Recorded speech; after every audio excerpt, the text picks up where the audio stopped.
And pen या injury या x ray का एग्जामिनेशन करने के लिए ये इंपॉर्टेंट है। तो ह्यूमन स्केलेटल सिस्टम में बोन्स है और जॉइंट्स है, दो चीजें, बोन्स और जॉइंट्स। तो यहाँ पे ये जो है ये अलग अलग बोन्स है, ये सारे अलग अलग बोन्स हैं और ये एक जॉइंट है। वैसे ही और बहुत सारी जगह पे जॉइंट्स है। जॉइंट्स का थोड़ा सा कॉम्प्लेक्स है, बोन्स मुझे सिंपल लगा और बोन्स आज आप लर्न भी करके जाएंगे यहाँ से, आई होप सो। तो ये लॉन्ग बोन्स है और ये बोन्स जिसे कहते हैं और ये जॉइंट है। आप गेस कर सकते हो कहाँ का जॉइंट है? एनीवन? नहीं, wrong. Anyone else? Elbow joint, perfect. ये एल्बो जॉइंट है। तो मान लीजिए ये ए है, ये बी है, ये सी है। यहाँ पे टोटल कितने जॉइंट्स हैं? ए टू बी एक जॉइंट है, ए टू सी एक जॉइंट है और ये आपस में बी और सी एक जॉइंट है। तो टोटल एल्बो में 3 जॉइंट होते हैं। ये आपको पता था? पता था? Very nice. देन हम जल्दी जल्दी आगे बढ़ सकते हैं। तो ये है पूरा skeletal system, bones, joints, skeletal system. Clear? Next हम जॉइंट के रेंज ऑफ मोशन के बारे में थोड़ा सा जानते हैं। If joint range of motion is poorly controlled or not well defined, movements may become abnormal, uncoordinated or biomechanically inefficient. हम ये बोन ऐसे ही मूव कर सकते हैं, ये ऐसे मूव हो सकते हैं क्या? दूसरा साइड नहीं। अगर ऐसे मूव हो तो हम ऐसे अजीब से दिखने लगेंगे क्योंकि हमारा joint range of motion properly well defined है ह्यूमन बॉडी का। तो हम जॉइंट्स का भी नहीं करेंगे, हम सिर्फ बोन्स को फोकस करेंगे। Human body do not have, if human body में स्केलेटन नहीं होता, ये स्ट्रक्चर नहीं होता, तो हम कैसे घूमते? एक ह्यूमन बॉडी जेली और स्लाइम जैसे रहती है। जैसे आपने कहा एक फ्रेमवर्क, किसने कहा था फ्रेमवर्क के बारे में? आपने कहा था कि एक फ्रेमवर्क होना जरूरी है, इसीलिए बोन्स स्केलेटन है हमारे बॉडी में। तो फ्रेमवर्क बाहर निकाल दिया जाए तो हम एकदम स्लाइमी बॉडी हो जाएगी हमारी।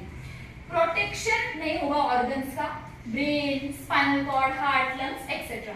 आगे बोन्स के फंक्शंस, एक तो movement, locomotion, second mineral storage जैसे कैल्शियम, पोटेशियम, सिलिका एक्सेट्रा। ये होमियोस्टेसिस करने के लिए, अगर शरीर में मिनरल्स की कमी हो जाती है तो मिनरल्स बोन से खींचता है और पूरा हमारा जो शरीर है, और अगर ज्यादा हो जाता है तो बोन्स में स्टोर करता है। इसको होमियोस्टेसिस कहते हैं। पर शरीर को हमको ठीक रखना है। हेमाटोपोइसिस, ब्लड सेल प्रोडक्शन, इसको कहते हैं, एक बार बोलिए, haematopoiesis. Haematopoiesis, haematopoiesis. Okay, red blood cells, white blood cells, platelets, ये रेड बोन मैरो में होते हैं। क्या क्या होता है? रेड, व्हाइट, प्लेटलेट्स, ये रेड बोन मैरो। और दूसरा येलो बोन मैरो के बारे में लिखना चाहिए तो नहीं लिखा है।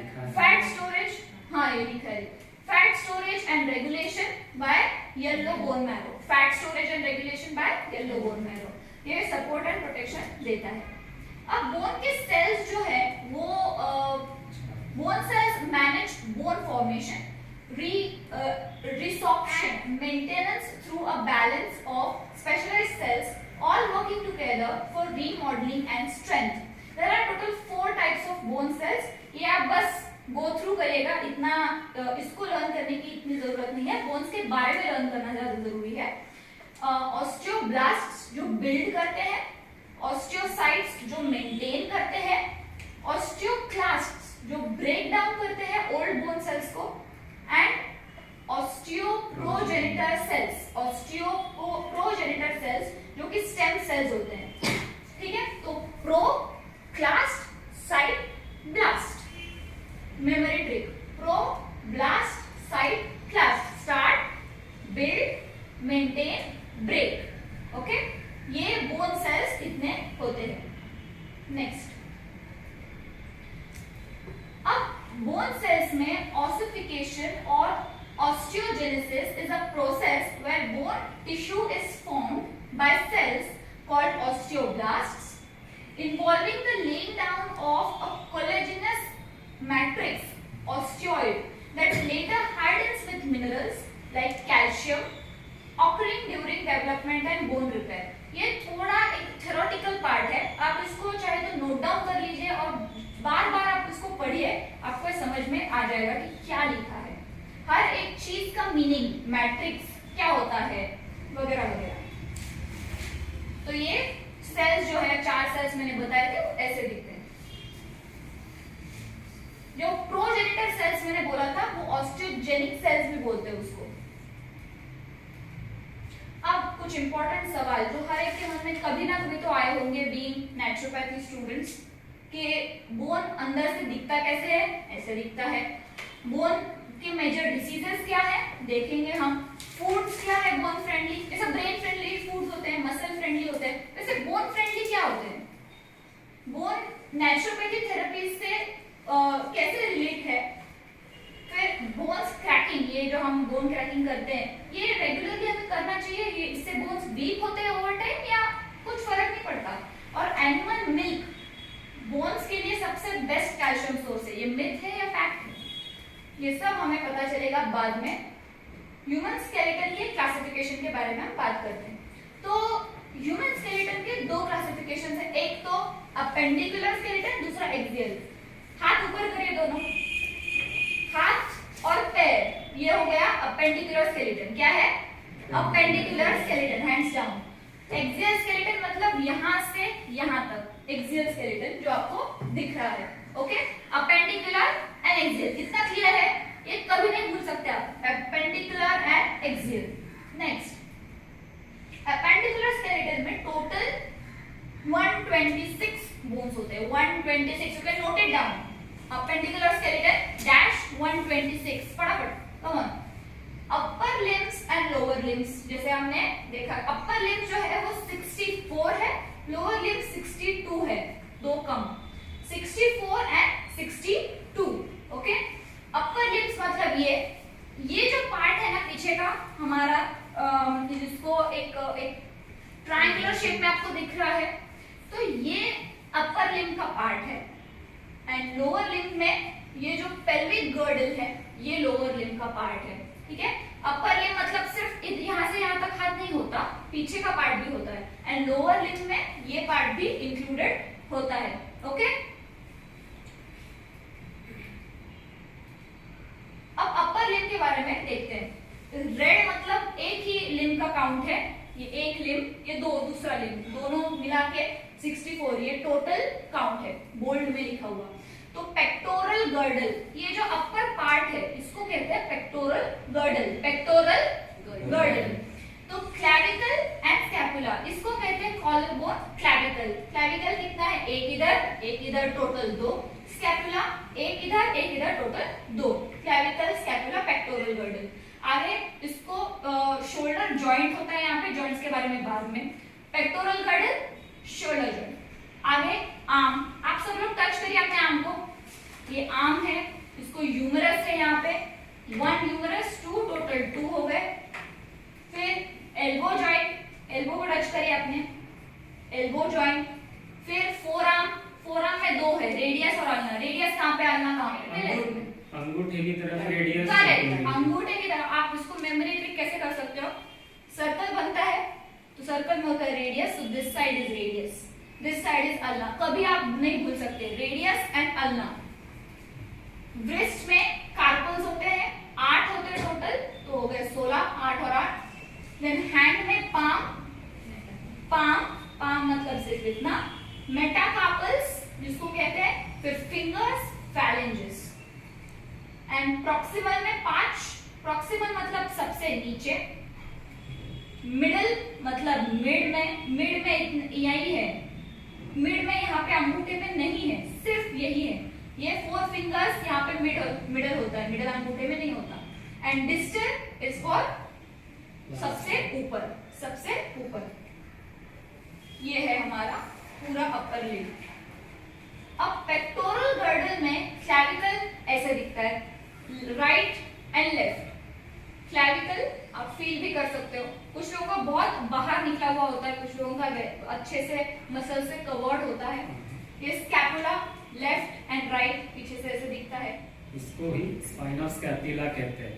इसमें ट्रेपेजियस और डेल्टॉइड की अटैचमेंट स्कैपुला कभी स्पाइन से नहीं जुड़ता। स्पाइन से नहीं जुड़ता, वो सिर्फ यहाँ से इस जॉइंट से जुड़ता है। ओके, एंड आर्म में ये ह्यूमरस है। ह्यूमरस ऐसे दिखता है। ह्यूमरस जो हमारा लेग का बोन है, थाई बोन, उसको फीमर कहते हैं। ये फीमर के जैसा ही है। ये फोर आर्म, इसमें रेडियस और अल्ना। रेडियस ऐसे दिखता है, राइट एंड लेफ्ट। और आप इसको अगर एक एक्सरे में देखो तो ऐसा दिखता है आपका हाथ। Humerus, radius, ulna, carpal bones. Okay, अब व्रिस्ट में कार्पल बोन्स है, जिसको कहते क्या है, टोटल कितने हैं? 8। तो 8 स्कैफोइड, बोलिए मेरे साथ, scaphoid, lunate, triquetrum, pisiform, trapezium, trapezoid, capitate, hamate. अब इसको आप लर्न कैसे करोगे? एक सिंपल सी ट्रिक है। She looks too pretty, try to catch her. She looks too pretty, try to catch her. कभी-कभी wrist में ना कई कुछ लोगों की wrist थोड़ी सी क्या बोलते हैं उसको, ट्विस्ट हो जाती है। तो ट्विस्ट होने के बाद आपको क्या हुआ है, आप लोकेशन टच करके फाइंड आउट कर सकते हो कौन से बोन में प्रॉब्लम है। ओके, ये है wrist का एक बहुत ही अच्छा सा डायग्राम, जिसमें कलर्स के द्वारा आपको समझ आ जाएगा कहाँ पे क्या है। ओके, अब हैंड में पाम एंड फिंगर्स में देखे तो मेटाकार्पल्स एंड फैलेंजेस हमने देखे। मिडिल में नहीं होता, ये हमने पहले ही जान लिया है। एंड डिस्टल में 5 होते हैं, तो मिडिल में 4, प्रॉक्सिमल एंड डिस्टल। आप आपके हाथों को फील कर सकते हो साइड बाय साइड कि कैसे है, कहाँ पे क्या बोन है। ठीक है, लोअर लिम्ब में पेल्विक गर्डल एक है जो कि हिप बोन है। नेक्स्ट हिप जॉइंट है, तो ये पूरा हिप बोन है, यहाँ पे हिप जॉइंट है। ओके, थाई है, ह्यूमरस, नी जॉइंट है, यहाँ पे नी में एक नी कैप है, पटेला। फिर लेग में टिबिया, फिबुला और एंकल को टार्सल्स बोलते हैं। एंड फुट में मिड फुट, जिसको मेटाटार्सल्स बोलते हैं। Metatarsals, not metacarpals. Metacarpals hand के, टार्सल्स लेग के। फिर फैलेंजेस, टोज में phalanges and proximal, middle and distal. ये सेम टू सेम अपने हाथ जैसा। यहाँ पे जो थंब है, इसमें कौन सा वाला नहीं है? Phalanges, middle. और टो, बिग टो में कौन सा नहीं है? मिडिल। ये एक लोअर लिम्ब का स्ट्रक्चर है। अब पेल्विक गर्डल में हिप बोन ऐसा दिखता है। ऊपर ये तो सैक्रम है, ठीक है। इसको छोटे से पार्ट को कहते हैं एसेटेबुलम। एसेटेबुलम, ये प्यूबिस कहते हैं, प्यूबिस ऑरेंज कलर में। ये इस्चियम येलो कलर में। और ये बड़ा वाला पार्ट जो बटरफ्लाई जैसा दिख रहा है, उसको इलियम, ठीक है, इलियम। कॉक्सिक्स, ये स्पाइनल कॉर्ड का, सॉरी, वर्टिब्रल कॉलम का पार्ट है। एंड ये फीमर, ये लेग का पार्ट है।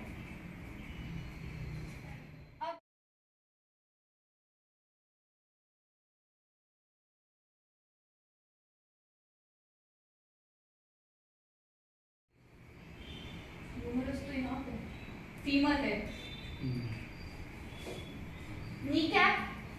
नीकैप में पटेला, ये पटेला ऐसा दिखता है। लेग ऐसे मूव होता है।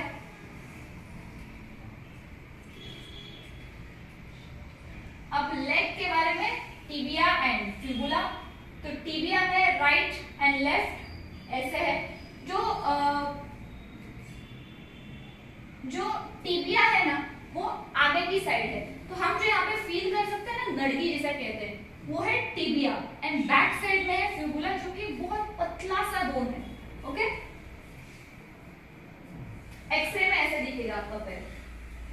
फिर एंकल, जिसको टार्सल्स कहते हैं। टार्सल्स भी बहुत लोगों में ट्विस्ट हो जाते हैं, ऐसे पैर लेके बैठे हुए होते हैं घर पे। तो टार्सल्स में टैलस, बोलिए talus, कैल्किनियस, Calcaneus. navicular, Navicular. medial, Cuneiform. medial, intermediate and lateral cuneiform कहते हैं. Medial, Medial. intermediate, Intermediate. lateral. Lateral. ये cuneiform है. And next cuboidal. तो मेमोनिक हो गया. Tiger कब्स need milk. इस मेमोनिक से आप अपने टार्सल्स को याद कर सकते हो. ये है टार्सल्स. टैलस, नीचे calcaneus, navicular, medial, intermediate, lateral, cuneiform and cuboid. Foot में मिड फुट है जिसको मेटाटार्सल्स कहते हैं और टोज है जिसको फैलेंजेस कहते हैं. प्रॉक्सिमल, मिडिल, डिस्टल, ये मैंने सिर्फ नंबर वाइज देने के लिए ये अलग सा स्लाइड है. एंड ये है उसका स्ट्रक्चर. अब आपको पता है एक ह्यूमन बॉडी का बोन कितना स्ट्रांग होता है. बहुत ज्यादा स्ट्रांग होता है. अगर आप किसी एक ह्यूमन बोन का एक सिंगल क्यूबिक इंच आप ले लेते हो तो उस पे 5 बड़ी बड़ी गाड़ियां आप खड़ी कर दो एक के ऊपर एक, तो वो तब भी सरवाइव कर जाएगा. इतना स्ट्रांग हमारा ह्यूमन बोन होता है. ये एक टफ मिक्स है minerals and stretchy protein called collagen का. मिनरल्स एंड कोलेजन का इतना टफ मिक्स है 5 गाड़ियों का वजन भी सहन कर सकता है. तो आगे स्केलेटन आप गेस करिए ये किसका है. स्केलेटन ह्यूमन बॉडी का. तो ये किसका है. किसी प्राइमेट का है. करेक्ट. ये एक हमारे जैसा जो दिखता है मंकी, गोरिल्ला, उसका स्केलेटन है. तो कैसा डिफरेंस है आप देख सकते हैं. कितना बड़ा उसका पेल्विक गर्डल है, हमारा कितना छोटा है. ये उसके रिब्स कितने बड़े हैं, हमारे छोटे हैं. So structure you can see structure wise different, लेकिन हमारे जैसा बहुत सिमिलर है. दिस इज अ गोरिल्ला का स्केलेटन. देखो ये ऐसे चलता है, हम स्ट्रेट चलते हैं. और एक चीज आपको डिफरेंशिएट करनी है. आपको बताना है कौन सा मेल है कौन सा फीमेल. Bone versus tooth. हम डिस्कस कर रहे थे कि टूथ बोन है या नहीं, अलग है. बोन में होता है कोलेजन एंड कैल्शियम जो कि लिविंग है, फ्लेक्सिबल है. पर टूथ में होता है इनामल और डेंटिन जिसमें लिविंग सेल्स नहीं होते. Okay, simple. Next, blood supply जो है बोन में वो हील करता है, वो रीजनरेट करता है. और इसमें टूथ में कोई ब्लड सप्लाई नहीं होता, ये हील नहीं कर सकता. कोई बहुत हमें डेंटिस्ट के पास जाना ही पड़ता है. The bone can grow, remodel and repair versus the tooth once formed cannot regenerate except for milk tooth to permanent tooth. And the bone returns to the soil in decades to a century while the tooth can survive thousands of years. जो forensic department है वो